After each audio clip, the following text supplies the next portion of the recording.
A quienes no alcanzaron a visitar la muestra comercial del evento, no se preocupen que más adelante tendremos espacio que puedan aprovechar para conocer mejor la oferta de productos y servicios para los interesados en seguridad y salud en el trabajo. Continuamos entonces con nuestra agenda académica en el seminario y le damos paso a Jorge Iván Giraldo Giraldo y Emilio Cadavid Guzmán. Bueno, continuamos. Como salimos y estamos hablando de confianza, yo quiero hacer un ejercicio que siempre me ha gustado hacerlo y es saber qué tanto confían en ustedes mismos. Regálense un abrazo a ustedes mismos. Miren que es un ejercicio que yo a veces en diferentes eventos, a veces lo hago y hay gente que no se abraza. Entonces yo creo que si uno no es capaz de abrazarse, confiar en sí mismo, a veces también se vuelve más complejo abrazar o confiar en otros. Entonces, para que sepan que cuando ustedes sientan que de pronto están un poco solos, no están solos, se tienen a ustedes mismos y eso se van a dar cuenta que cambia la corporalidad y ayuda mucho. Y acá queremos entrar y quiero darles, me voy a bajar aquí un poquito para poder estar aquí.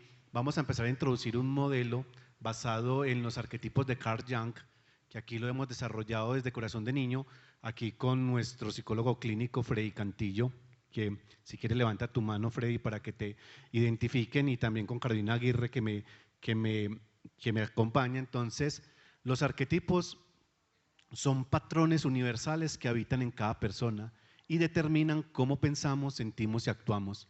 Por eso cuando nosotros hablamos que el valor fundamental para transformar la conducta es la confianza, es porque lo hacemos también incluso desde la comprensión de cómo funciona nuestra psique, cómo funciona nuestra psicología. Entonces los arquetipos son estos patrones universales y ofrecen un marco práctico para cumplir la ley 2460 de 2025, que ustedes muy bien saben que renovó la ley 1616 de 2013 en temas de salud mental, donde ya empezamos a tener a nivel empresarial que implementar programas de promoción de salud mental.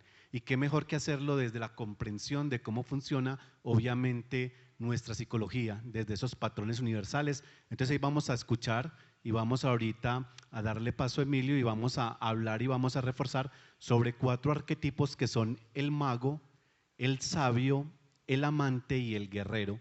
Les voy a dejar ahí simplemente el abrebocas para dejarlos antojados un poco, porque ahorita más adelante ya voy a aterrizar cada uno de ellos para que comprendamos un poco más de ellos, pero ahí los dejo antojados con esos 4 nombres: mago, sabio, amante y guerrero. Emilio.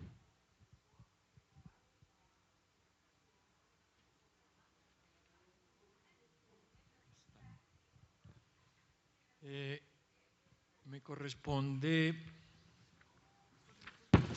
¿Qué hubo? Sí, también es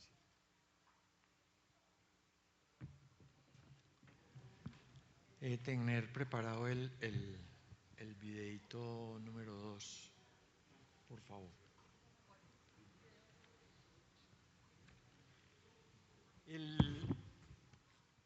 Hablar sobre unas palabritas sobre el arquetipo del mago como conocimiento al servicio de la sociedad.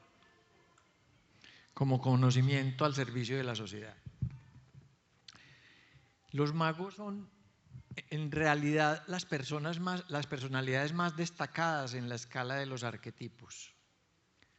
Pensamiento, ciencia, transformación, inspiración, innovación es el perfil aplicable a los magos. Mente reflexiva en constante aprendizaje. Una personalidad humilde, capaz de asumir que no lo sabe todo, que la auténtica sabiduría está en el aprendizaje continuo, según decía el filósofo Walter Shelburne. Adapta toda sabiduría a su propia perspectiva para poder después transmitirla a su entorno de una manera más poderosa, más transformadora. Sus artes a medio camino entre lo mágico y lo científico, entre lo esotérico y lo racional, ayudan a sanar, a dar su sabiduría e inspirar para progresar. Despertar nuestro afán de conocimiento para crear un mundo mejor es algo a lo que todos deberíamos aspirar. El doctor Carlos Raúl Yepes, reconocido empresario del sector financiero, quien tuvo a su cargo la transformación humanista de Bancolombia, poniéndole el alma, es un ejemplo del arquetipo del mago. Vamos a ver un videito que nos dejó el amigo Carlos Raúl, que fue uno de los inspiradores de este seminario. ¿Cómo no creer en la confianza? ¿Cómo no trabajar sobre ella? ¿Cómo no pensar en los buenos resultados a partir de la confianza? Siempre hemos dicho que la confianza es un gran multiplicador. A mayor confianza, mejores son los resultados de todo en nuestras vidas. Para que haya confianza, necesariamente tenemos que tener buenos líderes. También lo hemos dicho siempre, el liderazgo no depende de jerarquías. Como lo decía el padre Baena, teólogo de los jesuitas, líder es el que hace bueno a los demás, es el que hace mejores personas. Y por eso para nosotros es tan importante ese estilo de liderazgo.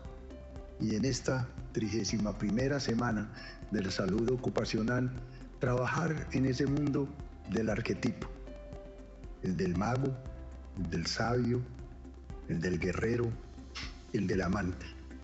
Esos 4 niveles que de alguna manera nos deben identificar, nos deben llevar a creer en nosotros mismos, a creer en la sociedad y en lo que hacemos, a creer en nuestras organizaciones. Quien no confía, tiene miedo. Quien no confía, teme. Y de ahí que en la medida en que tengamos confianza, nos demos seguridad, la apliquemos permanentemente en todas las actividades de nuestra vida, pero hay que ser conscientes, hay que poner el mecánico, porque por automático puede que no lo logremos, pero si confiamos, vamos a lograr una mejor sociedad, vamos a mejorar nuestras relaciones, vamos a dejar de lado la cultura del odio y la cultura de la polarización, pero tenemos que creer en la ética de la confianza y en la ética del cuidado. Así que bienvenido todo nuestro trabajo y muchos éxitos en creer en nosotros mismos a partir de relaciones de confianza que nos inspiran. Semana 31 de la salud ocupacional. Aprendizaje, experiencia. Miren que yo tuve la fortuna, cuando el doctor Emilio, de un líder inspiracional como Carlos Raúl, cuando se hablaba de la banca más humana, yo estuve trabajando en Grupo Bancolombia, liderando equipos de tecnología durante todo su tiempo, su liderazgo. Y efectivamente, mucha gente incluso cuestionó, venga, un banco puede ponerle el alma. Y para nosotros que estábamos allá y que éramos colaboradores, que estábamos allí, realmente. Y lo que hablábamos en el conversatorio al inicio, al final la cultura de una organización es el reflejo de su líder mayor. Y eso se sentía en cada decisión, en cada acción. Entonces, mire lo importante que es esto, y ahí el doctor Emilio definió muy bien lo que es ese arquetipo mago, es ese inspirador. Quisiera que me pasen por favor la próxima diapositiva, porque quiero aquí explicarles un poco, y está bajo un contexto de cómo están nuestros 2 hemisferios cerebrales, el izquierdo y el derecho, y conocer un poco de por qué a veces en las organizaciones hay personas introversas y extroversas. Aquellos que somos introversos, de pronto somos los que vamos muy adentro, muy hacia nosotros mismos, hacia nuestra mente, hacia nuestros pensamientos o hacia nuestra imaginación. Y cuando somos extroversos vamos muy a nuestras emociones, sentimientos y muy a la acción. Esta forma es como nosotros hemos desarrollado, integrado los arquetipos, y en el hemisferio izquierdo vemos la parte del soñar, que es la transformación. Esos líderes como Carlos Raúl Yepes, que representan ese mago, son personas que conectan con su intuición, con un propósito, con unos valores. Entonces conecta mucho con la inteligencia espiritual, que promueve mucho la nueva ley de salud mental.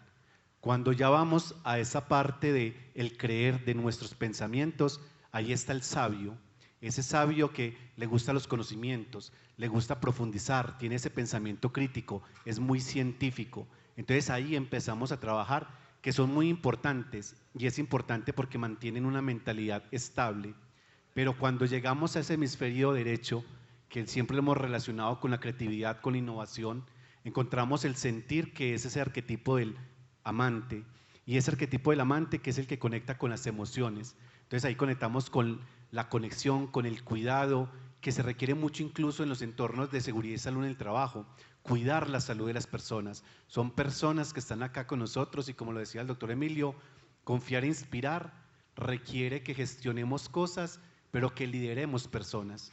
No podemos gestionar personas, tenemos que liderar personas, cuidando su salud mental, cuidando su salud, porque es una persona que también es muy valorada en su entorno familiar. Entonces, ¿cómo nosotros podemos potenciar esa persona? Y finalmente está el guerrero, que conecta con todo el tema de la acción, con la disciplina, la determinación. Es importante la integración de todos estos, y para eso voy a pedir el favor de que me pasen la siguiente diapositiva, porque quiero hacer aquí un ejercicio. Ustedes ven 4 animales, ven un búho, ven un león, ven un perro y ven un caballo. Yo quiero que cada uno elija rápidamente el animal que más les conecte. ¿Cuál de esos animales de una les llega a ustedes que ustedes dicen, me conecto, me identifico con este animal? Con el búho, con el león, con el perro y con el caballo. Todos ya tienen identificado cuál es el animal que más les conecta. Voy a hacer aquí un experimento. Estamos hablando ahorita de experimentar, de que al final todo el tema de comportamientos. Levánteme por favor la mano los que eligieron el búho. Por aquí veo 2, 3, 4, 5, 6, 7, 8 búhos. Perfecto. Levánteme la mano los que eligieron el león. 1, 2, 3. Los que eligieron el perro. 2, 4, 6, 7. Y los que eligieron el caballo. Miren que lo que sucede aquí, 5. Lo que sucede aquí sucede en todas las organizaciones. No había una organización que nosotros, un equipo de trabajo, que hagamos este ejercicio y que se quede de pronto que no hay ninguno de los 4. Les quiero dar una noticia, y es que estos son los arquetipos. Esta es esa arquitectura psíquica que tenemos, y a veces cuando las personas que son más y que eligieron el búho son porque son personas que en su desarrollo cognitivo son personas en la parte consciente que conectan más con el propósito y los valores. Son personas que les gusta imaginar, empezar a desafiar el status quo, empezar a transformar el mundo. Se conectan desde allí, y eso lo necesitamos en nuestros equipos de trabajo. Cuando yo como líder encuentro esas personas y yo necesito hacer cosas diferentes, salirme de la caja, ahí yo tengo ese potencial y esas personas para que me puedan acompañar y apoyar en los procesos. Cuando ya necesito ir a los sabios, que son el león, que son esos que necesitan profundizar, conocer, comprender más, ir al detalle, entonces yo necesito poner una tarea para que alguien vaya, investigue, profundice sobre algo. Busco esos sabios, porque esa es su zona de confort, es lo que más se desarrollan, lo que más les gusta hacer. Entonces ahí está ese arquetipo. Los que conectan con el amante, que es el perro, es el cuidado por el otro. Y a veces aquí les quiero de una vez dar una recomendación muy importante, porque sucede mucho y pasa una problemática que tenemos a nivel mundial con los cuidadores, y siempre es quién cuida al cuidador. Cuando las personas son cuidadoras, normalmente son personas que tienden a ser amantes y que se ponen al servicio del otro, y a veces se ponen al servicio del otro que se pierden a sí mismos. Entonces digamos que esa sombra que tiene el cuidador, esa a veces se da para el equipo, para cuidarlos, pero a veces empieza a descuidarse a sí mismo. Y aquí tiene que haber un tema de autocuidado, de empezarme a cuidar, porque si yo estoy bien, voy a poder potenciar y cuidar mucho mejor a quien tengo a mi lado. Entonces ahí ese es el arquetipo amante. Y el arquetipo del caballo es el guerrero, el orientado a la acción. Son personas que les gusta, dígame cuál es el paso 1, paso 2, paso 3. Entonces cuando uno va, por ejemplo, a plantas de producción, y aquí con esto quiero dar introducción porque vamos a ir a una planta de producción. Hay una planta que es Incolmotos Yamaha, es la ensambladora de las motos de marca Yamaha, y ellos llevan 49 años aquí en Colombia. La marca japonesa tiene 70 años, y hicimos todo este experimento durante 5 meses formando a todos sus líderes en este modelo, y resulta que aquí son una empresa que es orientada al logro. Entonces cuando uno llega y empieza a conocer sus líderes, uno dice, bueno, deben ser puros guerreros, a la acción. ¿En cuánto tiempo saco una NMAX? La saco en 1 minuto 23, entonces cada 1 minuto 23 sale una NMAX. ¿Y cuál es la confianza? Y hablamos de confianza en una marca como Yamaha, que las personas pagan una NMAX, así la reciban a los 8 o 9 meses posteriores. Entonces, mire, también cuando hablamos de confianza, que nosotros ponemos la confianza en las marcas, y ahí vamos a ver que una organización que uno diría es una organización guerrera, muy a la acción, cómo este programa y esto puede ayudar y transformar. Entonces, aquí para dar paso, y ya pasamos con el doctor Emilio hablando del mago, ya pasamos también por el sabio como cimentando esa información, porque es importante comprenderlo, el amante, porque tenemos que conectar como personas, y vamos a mirar entonces el siguiente video que nos comparte Gloria Gaviria, contando un poco de lo que sucedió en una planta, en una ensambladora de motos como es Incolmotos Yamaha, que la tenemos en Girardota. Yo quisiera compartirles esta experiencia que hemos tenido de este programa de líderes con corazón de niño. Nosotros en Incolmotos Yamaha tenemos un modelo de liderazgo que se llama Liderando con Calidad Humana. Y desde ahí nosotros elegimos a Corazón de Niño como el proveedor que nos acompañara en el aprendizaje y la formación de alrededor de 300 líderes de la organización, de niveles tácticos y operativos, dado su modelo de arquetipos de Jung.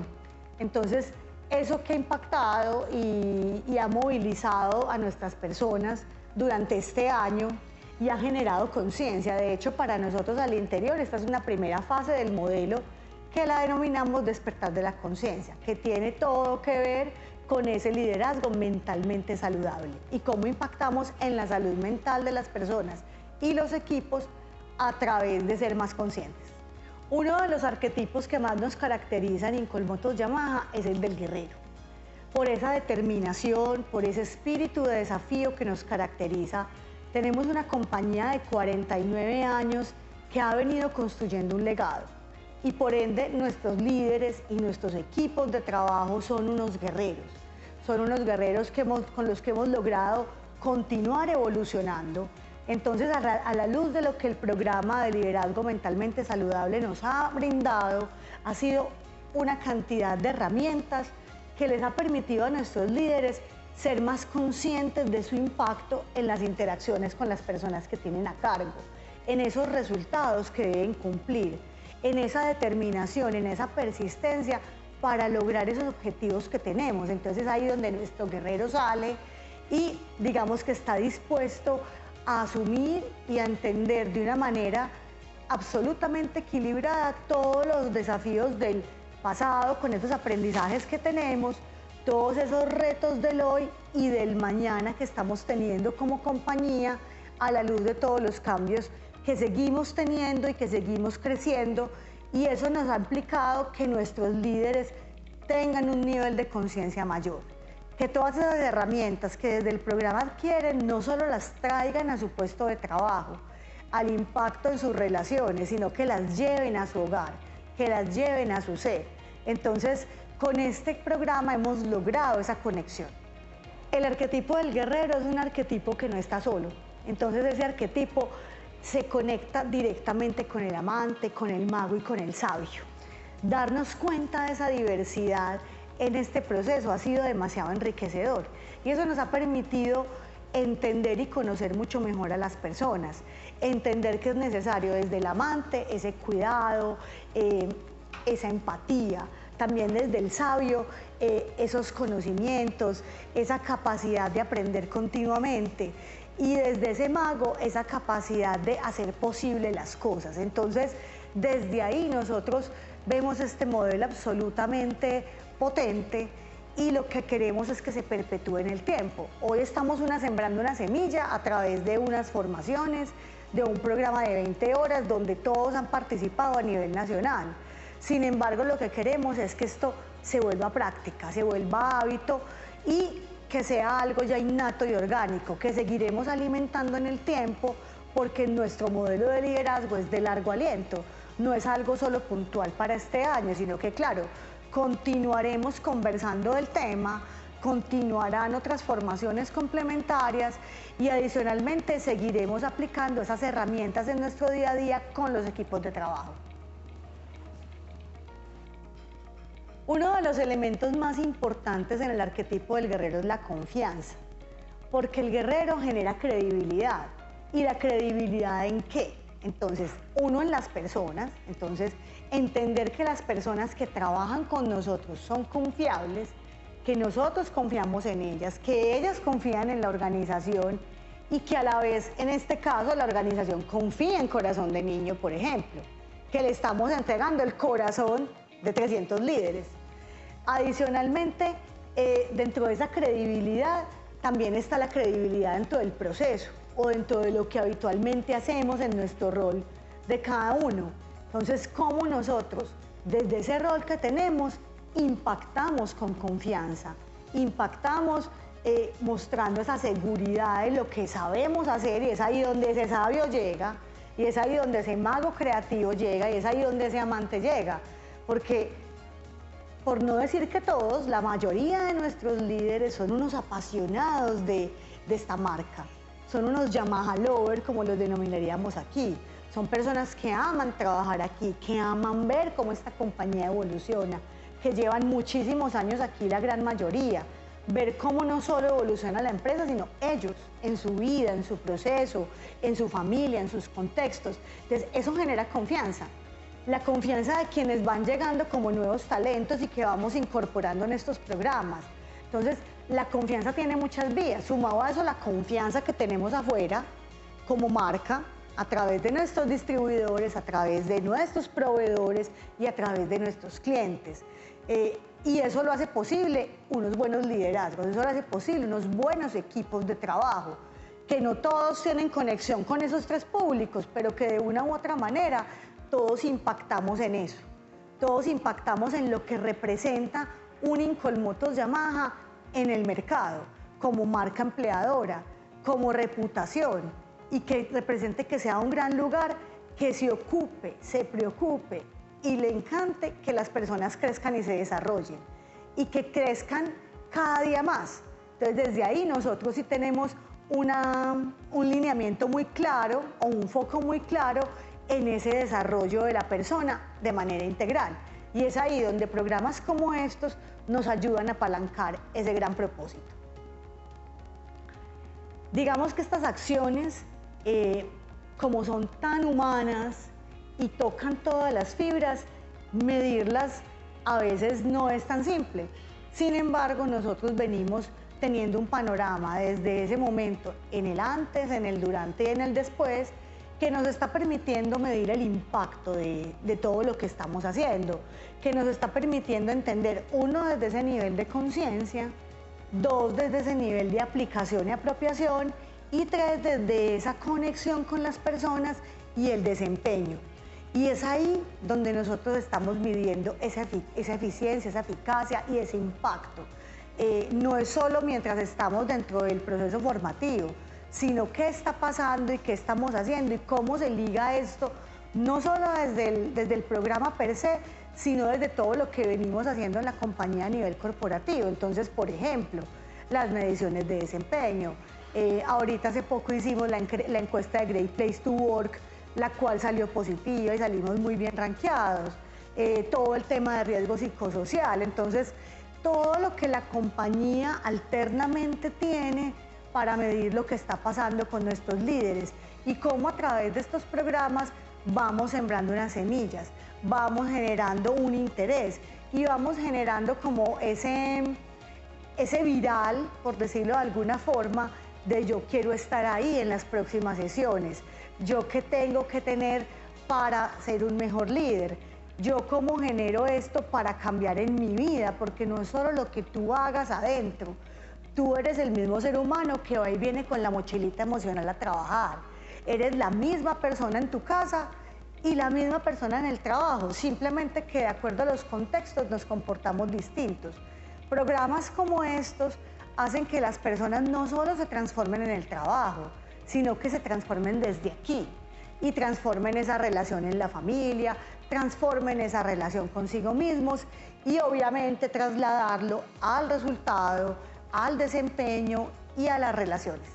Es muy importante tener presente que todo lo que queremos lograr va más allá de los números. Los indicadores sí son importantes, claro que son esenciales, pero sin embargo todo lo que pasa con las personas es más importante.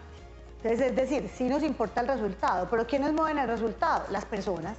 ¿Y cómo estamos conectando con las personas desde ese equilibrio, desde esa conciencia de cómo me cuido y cómo a través de cómo yo me cuido, cuido a los otros? Porque entonces eso no sucede solo como yo voy, me capacito, chévere, la paso chévere, porque adicionalmente las metodologías son súper experienciales y hace que los participantes salgan de una rutina, digamos, se conecten con otras cosas mientras están en el proceso, pero es cómo hacer que esto se vuelva un hábito y es cómo hacer que esto se vuelva bienestar. Entonces impactamos aprendizaje, impactamos bienestar, impactamos marca empleadora y adicionalmente impactamos al mundo desde tener personas más conscientes dentro de nuestra organización que se están relacionando permanentemente en sus entornos. Cuando el guerrero se abre, es ese imán que atrae los otros arquetipos, es esa ancla que los tiene a todos ahí juntos. Entonces nos permite que ese liderazgo se fortalezca, sea más consciente, crezca y genere un interés continuo en seguir aprendiendo. Este definitivamente es un proceso.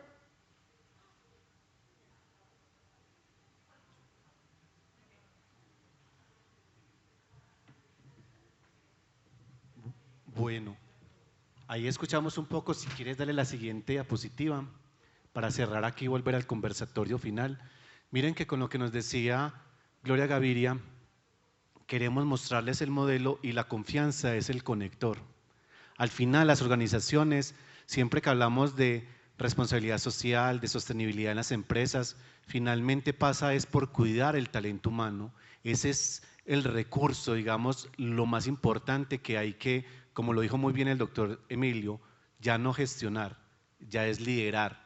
Entonces necesitamos un liderazgo centrado en las personas, pero ese liderazgo desde la confianza que debe tener y desarrollar el líder en sí mismo y que también tiene que confiar en su equipo para potenciarlo y desarrollarlo, integra esos 4 arquetipos de Carl Jung, que está ese mago, que es ese liderazgo visionario, transformador, conectado con los valores y propósito, ese liderazgo del sabio que se basa en la estrategia, la reflexión y el conocimiento, pero también ese liderazgo del amante que se basa en la empatía, en la conexión humana y obviamente en el cuidado del equipo. Y obviamente el guerrero debe seguir manteniéndose y ese es el liderazgo orientado a la acción, a la ejecución, disciplina y desafío. Entonces ahí es un modelo sistémico que integra y se integra a través de la confianza. Por eso este conversatorio hemos hablado de la confianza en un mundo intergeneracional, porque finalmente también es saber que las personas que van llegando obviamente también quieren crecer y desarrollarse. Entonces, ¿cómo yo cuido a esas personas para que sigan ese camino de crecimiento y evolución? Esto es lo que traíamos allí, queríamos como pasar por este modelo de los 4 arquetipos para otra vez ya dar paso al conversatorio final que proponíamos también con ustedes integrándolos a la conversación.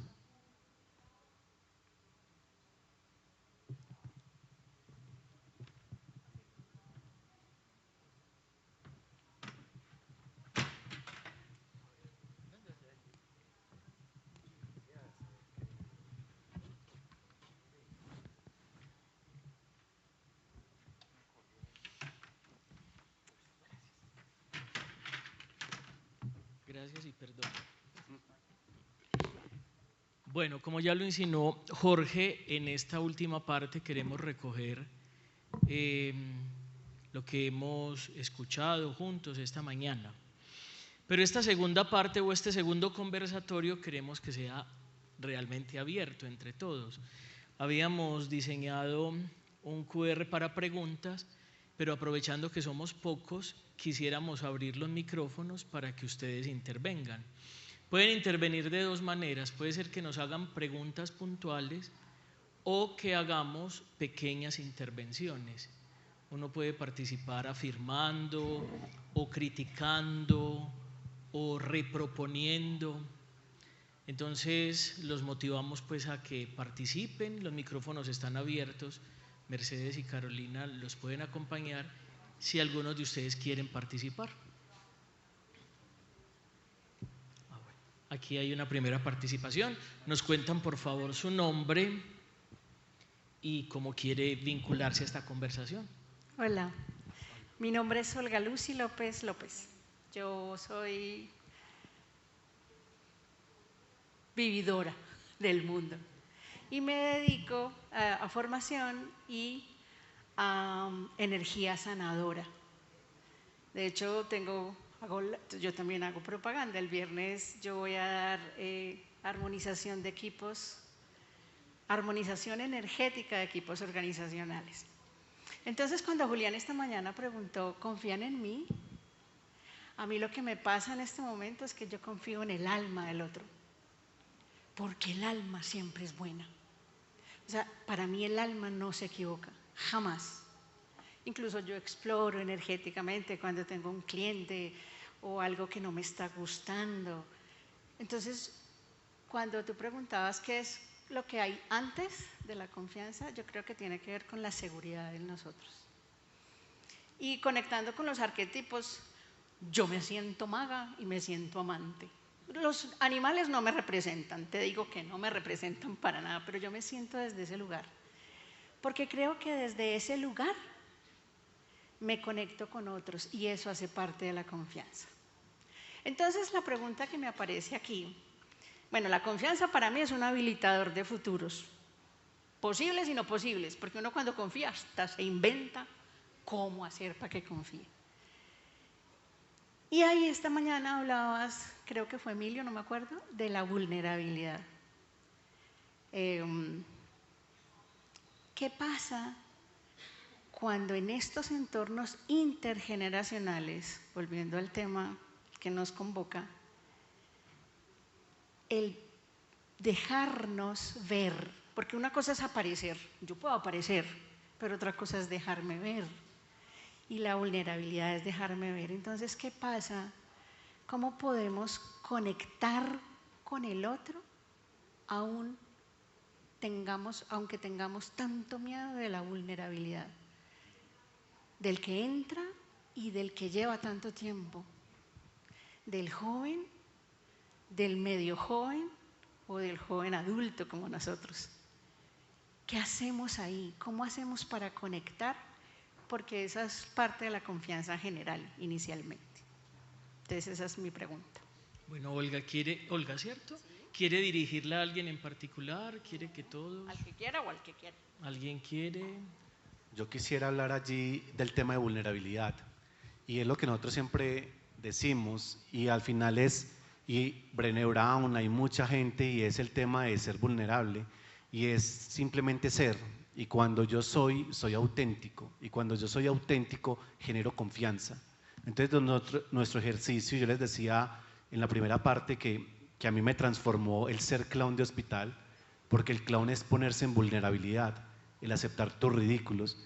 Pero eso me demostró que siendo líder de una organización como Grupo Bancolombia, me hizo darme cuenta que finalmente cuando yo soy quien soy, auténtico, sin máscaras, finalmente genero confianza y mi equipo confía en mí y ahí logro los resultados extraordinarios que me pedían, porque hay una cohesión y un compromiso de las personas porque me sienten auténtico y para mí la autenticidad genera confianza.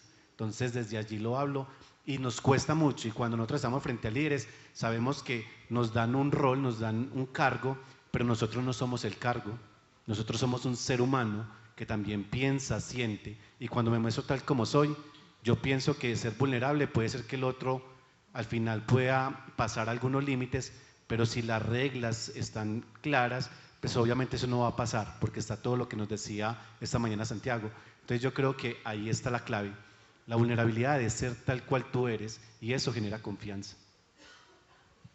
Miguel Hernández, que le tocó un tiempo difícil, tiene dos poemas que su pregunta un lugar al donde su pregunta me hizo ir. Uno es este: tristes guerras si no es amor la empresa, tristes, tristes. Tristes armas si no son las palabras, tristes, tristes. Tristes hombres si no mueren de amores, tristes, tristes. Y en el otro lado tiene este tan hermoso que dice: llegó con 3 heridas, la del amor, la de la muerte, la de la vida. Con 3 heridas viene, la de la vida, la del amor, la de la muerte. Con 3 heridas yo, la de la vida, la de la muerte, la del amor. ¿Por qué pienso en él? Porque yo creo que parte del restablecimiento de la confianza con uno mismo y con los demás, yo creería, frente a la pregunta que hice esta mañana, ¿dónde se puede hacer el start de la confianza? Es en una solidaridad en la herida o un pacto honesto con la herida personal y social. Luego en el café yo le decía a Merce, esa conversación con la herida no es tan honesta siempre. Uno a veces va donde el psicólogo y trata de buscar excusas. O en mi caso, que tengo un dispositivo del alma tan frecuente, a veces menos frecuente hoy, que es la confesión, suele pasar que la gente se refugia. Yo hice esto, padre, pero es que mire que, o sea, asumir la herida con honestidad, decir, sí, fui yo. Y luego socialmente, yo creo que eso cuesta. Y vuelvo a Miguel Hernández, y yo creo que usted, Olga, me llevó allá, porque yo creo que una de las cosas que más deja en evidencia la vulnerabilidad ha sido la guerra o la pobreza. Nosotros los seres humanos, con una astucia tremenda, hemos buscado ropitas, celulares para generar clases.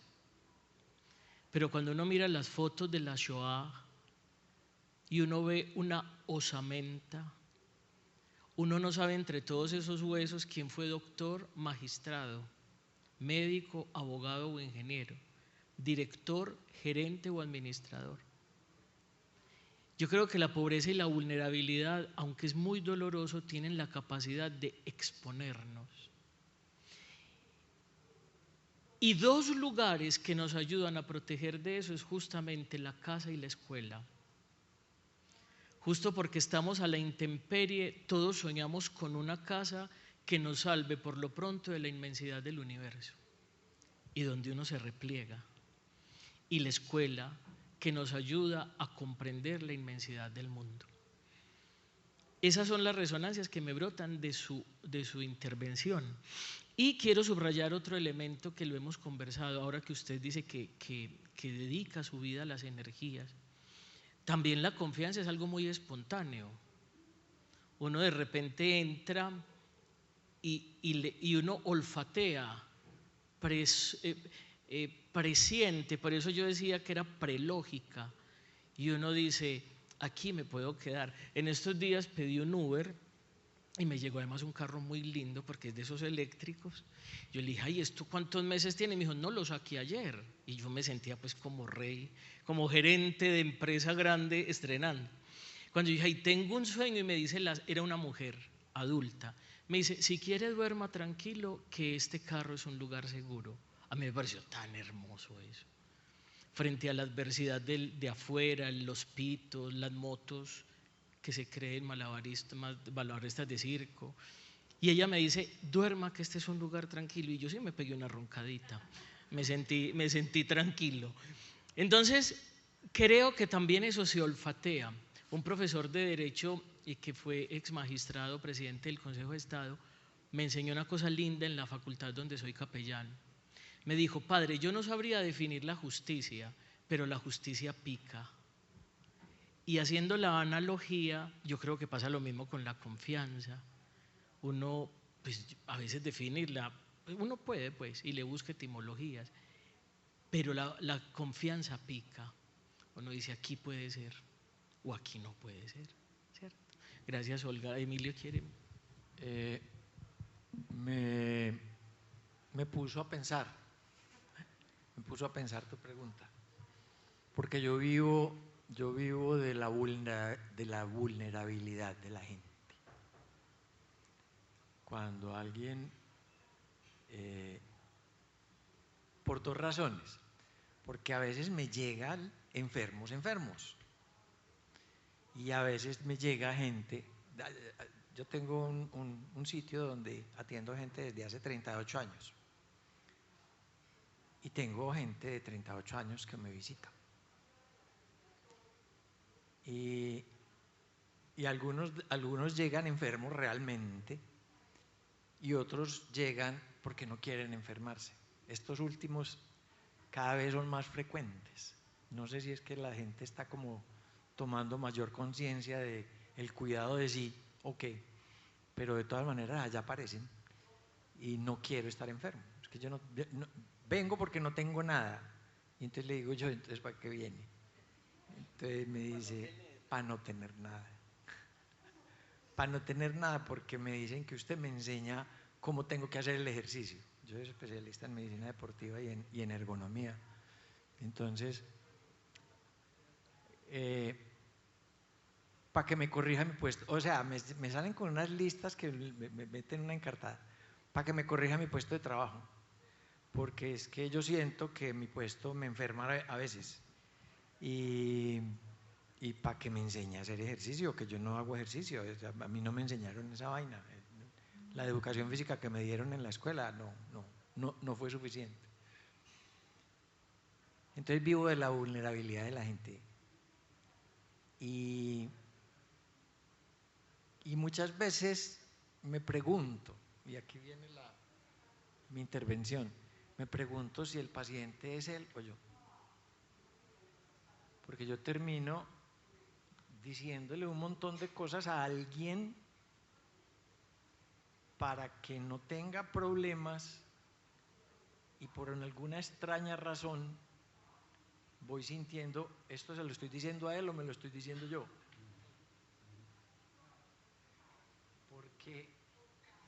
Porque en eso que le voy diciendo, debes hacer esto, no debes sentarte así, debes sentar. Me voy pensando, digo, yo ¿cómo le estoy diciendo eso si yo me siento tan mal? Y yo voy corrigiendo mi postura en la medida en que voy diciéndole al otro lo que tiene que hacer. Y digo yo, pues me cuestiona mucho eso. De manera que me pusieron a pensar, me pusiste a pensar en ese pedacito. Esa es una pequeña contribución. ¿Quiere participar, preguntar? Como les dijimos, no necesariamente es pregunta, es resonancia, testimonio, aprovechando que somos pocos.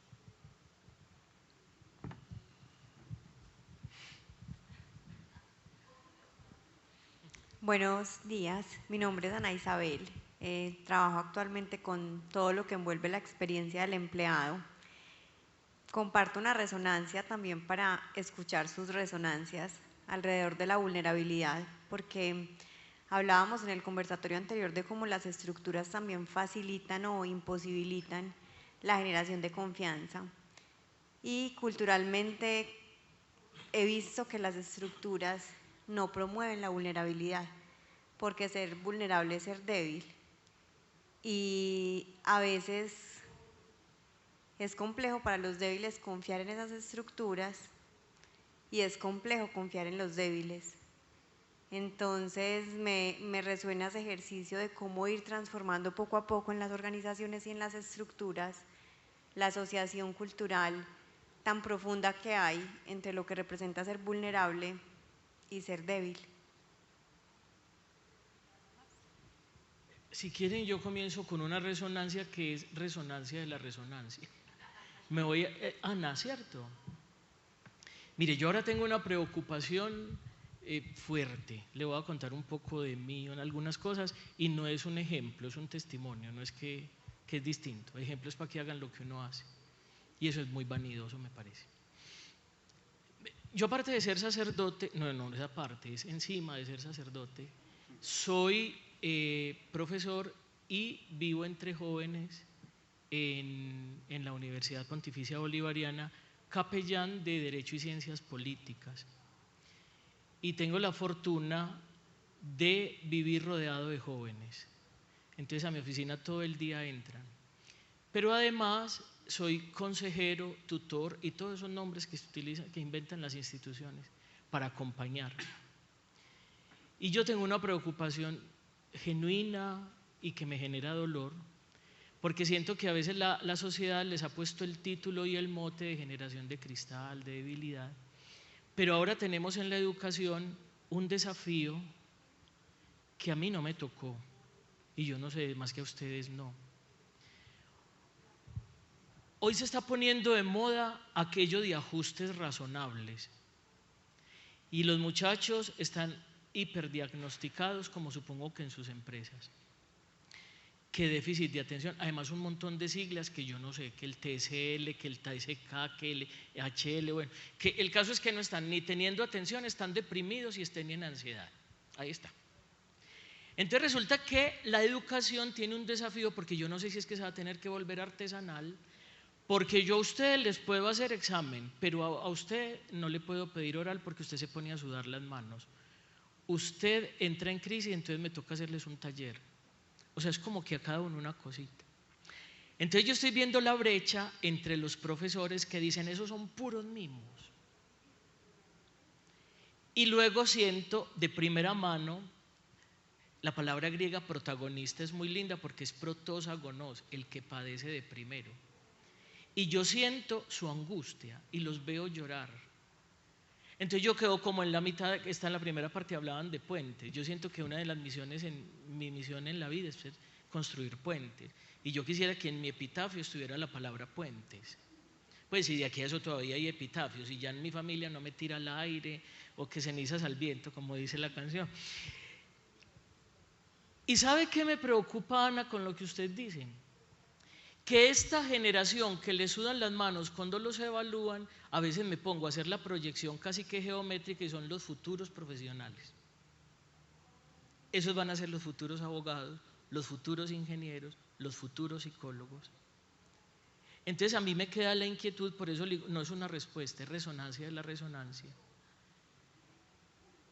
Además, cuando usted dijo la palabra debilidad, caí en la cuenta que dependiendo del contexto donde se diga puede ser o muy hermosa o muy fea, porque a uno le pueden decir, esta generación tan débil, qué debilidad, signo de flojera, o en la otra es, abraza mi debilidad, que es lo que uno hace en el amor.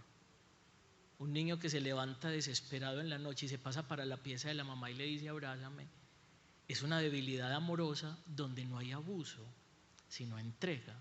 Entonces mira que me hiciste caer en la cuenta, y perdón el tutear, que la sola debilidad tiene contextos distintos.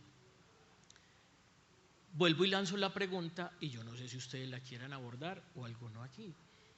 Con esta generación de supuestos débiles, si ahora lo dices tú, entonces ¿cómo va a ser la debilidad en la empresa y las instituciones del futuro si ahora ya les hemos puesto el mote de que esta generación es débil por naturaleza?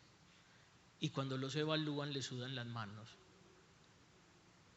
Lo que quiero decir con esto en el fondo es que creo que estás tocando el corazón de un sistema cultural, y creo que por ahí va mi pregunta, y creo que usted la cogió más todavía, es si hay un andamiaje cultural y estructural que posibilite la confianza o no. Y yo a mi jefe, ¿cómo le voy a decir que estoy frágil? Si al menos en la universidad tienen a un consejero que es cura para que ayude al profesor y le chuse. En la empresa, ¿quién me va a hacer de puente y de ¿cómo se llama eso? De palanca, para que me ayude a decirle a mi jefe que yo me siento muy débil, pero no me puede echar porque tengo 3 hijos, estoy pagando un carrito y una casita. Y esto no es pesimismo. Jorge y Merce. Yo sobre el tema de debilidad también comparto de que depende, pues obviamente cómo lo vea y el contexto. Por ejemplo, yo sentí que yo era débil mucho tiempo porque vengo del campo, y muchas veces cuando empecé a estudiar me sentía como menos que el otro, o sea, más débil, porque de pronto mis padres solo estudiaron hasta primero de primaria y veía a otras personas que sus padres eran profesionales. Entonces digamos que yo veía como una escasez de oportunidades, que veía abundancia de oportunidades en otros lugares, pero al final como esa debilidad me hizo fuerte, porque empecé como a valorar, a agradecer, y la educación para mí fue un vehículo para llegar al punto en el que he logrado llegar. Y creo, y desde lo que hacemos en Corazón de Niño, creemos que la educación sigue siendo el medio, sigue siendo el puente. Y cuando yo entro, ayer estaba dictando una clase con chicos de administración de empresas de la Universidad de Antioquia, y le estaba hablando un poco de qué son las empresas sociales, de ir un poco más de la rentabilidad económica del modelo productivo capitalista a tener un impacto social o ambiental.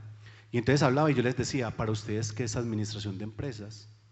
Entonces empezarlo, entonces ellos siente uno como el temor de ellos de decir, sentirse menos de esta persona porque está acá. Entonces, ¿cómo yo genero la confianza? Si yo soy líder, el líder realmente es quien sirve. Entonces, para mí el liderazgo, si el liderazgo no estoy en una posición de servicio y solo es de poder, ahí hay una diferencia y hay una desvirtuada, pues para mí. Si yo estoy desde allá y logro conectar, porque como líder es porque yo puedo potenciar al otro, y muchas veces muchas personas se sienten que son débiles, pero no es que sean débiles, sino que a veces, que nosotros lo llamamos desde el modelo que trabajamos, salud mental positiva, es la sombra, pero la sombra no es algo malo, es algo que tú necesitas desarrollar. Entonces a mí me costaba mucho hablar en público y tuve que desarrollarlo y trabajarlo, y hoy es una fortaleza. Y muchas personas que llegan, muchos líderes me dicen, me cuesta y me suban las manos cuando hablo. Entonces es porque es algo que tienes que fortalecer para que se vuelva una fortaleza. Entonces yo siempre pienso que si yo siento una debilidad o algo, ¿qué voy a hacer yo para volverlo una fortaleza? Entonces yo creo que también depende mucho el contexto y todo, y lastimosamente a veces le hemos dado un contexto, una connotación negativa, y entonces es como que a veces es ser malo, pero a veces yo siento que las personas que han sido vulnerables, se permiten ser, resultan que generan esas transformaciones humanas, reales y sostenibles en el tiempo. A propósito de la última intervención y luego con tu comentario, miren que de hecho uno de los enfoques de la Semana de la Salud Ocupacional es, y el meollo del asunto, el problema está en lo intergeneracional, porque la confianza, digamos que es como un asunto, un valor que está por encima, y uno ahora ya cuando llega a estos años recuerda cuando era joven. Mañana tenemos un conversatorio, el reto del trabajo y la vida intergeneracional, funciona para todo. Entonces el tema de la confianza, de hecho, pues es que digamos que ni se asoma, porque acuérdense que hay un tema como de hormonas. Cuando uno está joven, uno es el dueño del mundo y no cree en el viejo. Hay unas culturas que sí respetan al sabio. Cada vez más esta cultura, estas generaciones, el viejo no tiene el mismo valor. Están compartiendo personas en el trabajo de distintas generaciones. Entonces, el joven por su ímpetu y su energía va muy veloz. El viejo, lo saben que lo estoy diciendo con todo el respeto, porque además yo ya llegué. Y uno con los años, digamos, le baja el ritmo, lo piensa más. Entonces, ahí hay un choque de entrada. Entonces, el tema de la confianza no está. Porque entonces cada uno está en su espacio defendiendo, uno la velocidad y el otro lo lento. Entonces, estamos frente a un reto, por eso en la semana cada vez más el mundo está envejeciendo, ya somos en la proporción de personas mayores de 60 años. Entonces, el tema de la confianza es bien complejo, porque vamos a velocidades distintas. Y en la confianza hay sintonía, hay como un ritmo que va como al mismo, que se sintoniza. Entonces, de hecho, por eso también nos inspiró lo intergeneracional, el reto del trabajo y la vida intergeneracional. Desde las familias mismas pasa, porque los que tienen hijos adolescentes, no, ya ni adolescentes, los cuarentones también son un lío, relacionarse con los papás. Uno viene a valorar es después cuando ya para qué, pues a todos nos ha pasado de una u otra forma. Entonces me parece que el reto es bien difícil. La confianza está ahí, pero como vamos a ritmos distintos. Yo tengo una anécdota para contar, una anécdota que me marcó y me marcó pues como me puso con hierro una marquita encima, con hierro candente. Mis padres ya murieron y mi padre fue una persona recia, una persona formada en el río, era capitán de barco de río. Entonces, una vez ellos terminaron su vida viviendo en una finca en San Vicente y quedamos de que íbamos a hacerle visita a alguien. Entonces mi padre, arrancamos juntos y me cogió el afán, vi a Nabor, mi padre, caminando demasiado despacio, entonces yo arranqué, piqué en punta y me fui y llegué a la finca que para dónde íbamos. 20 minutos después aparece mi padre y yo le muestro el reloj y le dije, yo llegué hace 20 minutos. Y mi papá se quedó mirando y me dijo, y yo también llegué.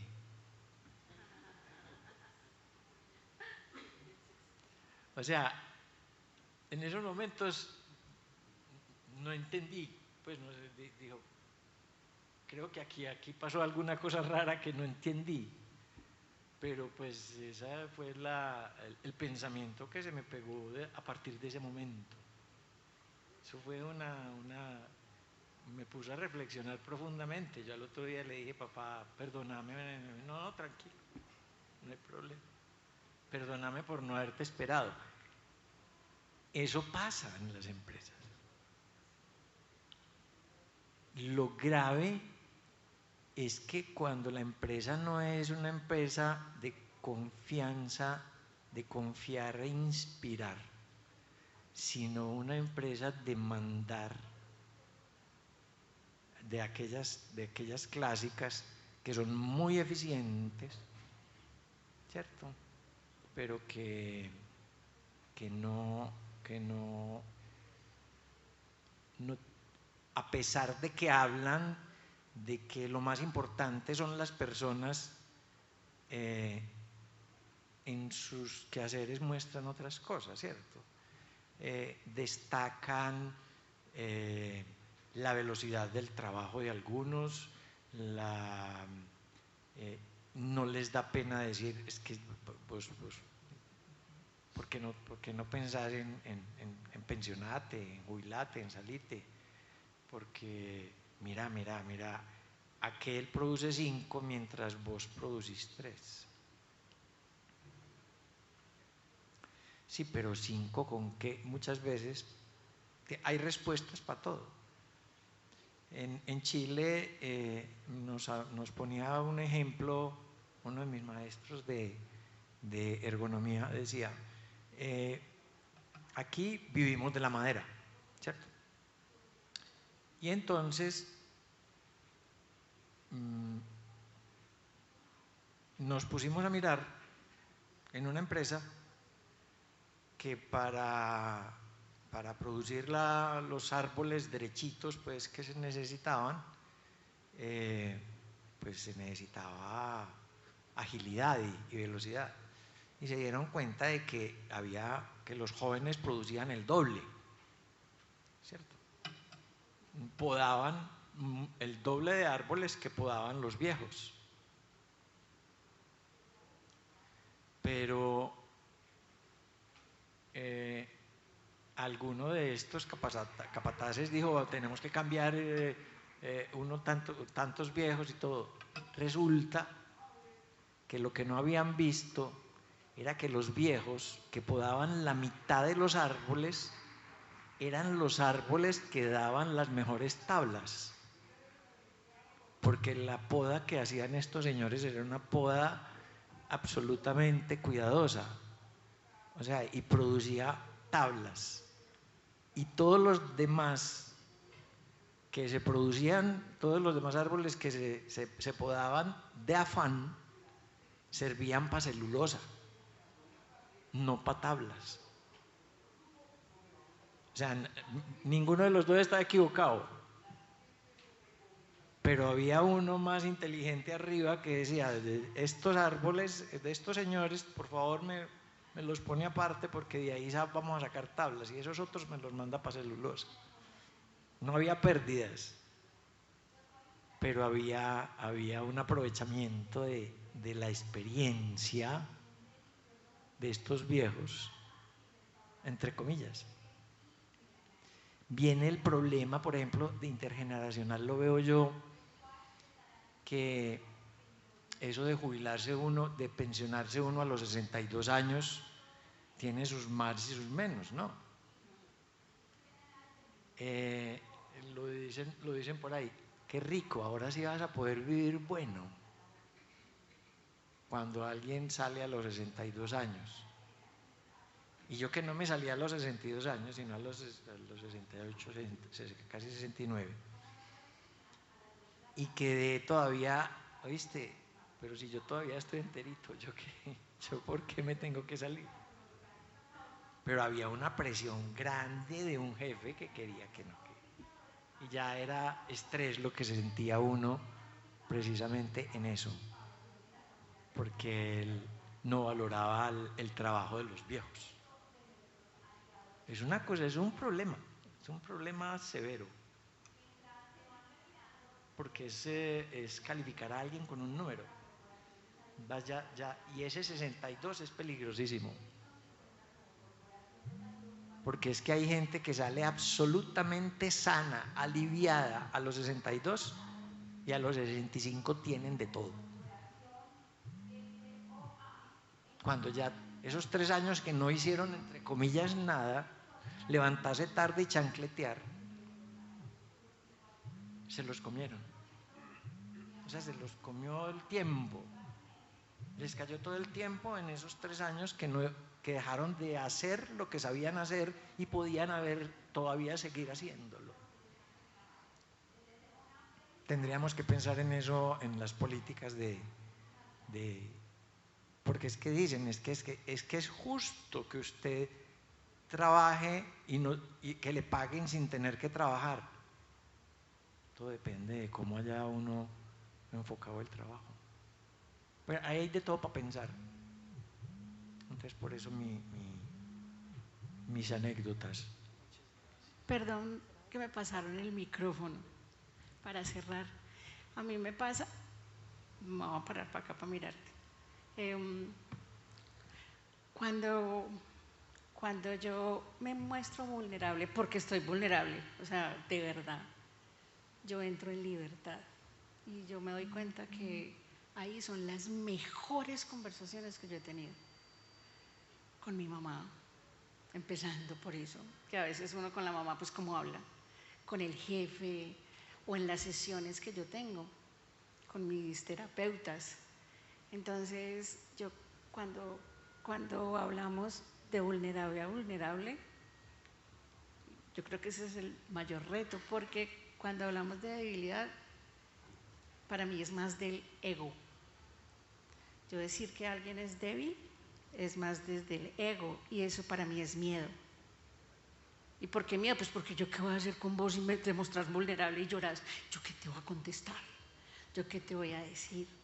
Entonces es como si se nos olvidara que estamos desde igual a igual, y por eso hablamos del liderazgo desde el amor genuino. Ahorita que hablabas de la diferencia, yo creo que es un líder desde el amor genuino. Y no, amor genuino no es amar a todo el mundo, es tomar al otro como es, porque de resto sería manipulación. O sea, si no es desde el amor, eso se llama manipulación. Entonces, ¿cómo fomentar ese liderazgo que te permita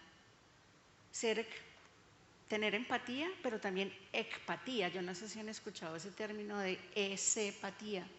Ecpatía, y es empatía, me conecto, pero ecpatía, no me dejo contagiar, porque eso es lo que nos pasa. Entonces yo creo que, y vuelvo a donde empezaste, Emilio, ¿cuál es el estilo de líderes que estamos formando para generar esa confianza que acepte, valore la vulnerabilidad, aunque no sepa qué hacer con tu vulnerabilidad? Yo creo que ahí podemos contagiar a todas las generaciones, los cargos, los egos. Esa sería otra forma, se me ocurre, frente a eso. Gracias. Bueno, muchísimas gracias. Con este aporte vamos cerrando esta mañana de trabajo en torno a la confianza. Muchas gracias a Emilio, a Jorge, muchas gracias a ustedes por su escucha, y ya nos darán las indicaciones finales. Muchas gracias a nuestros panelistas. Ha llegado la hora de hacer la pausa más larga de nuestra jornada. Les invitamos a disfrutar de su almuerzo, de un delicioso buffet el cual estará dispuesto en 2 momentos, 12:30 y 1:30 de la tarde, en donde se podrá hacer uso de la escarapela.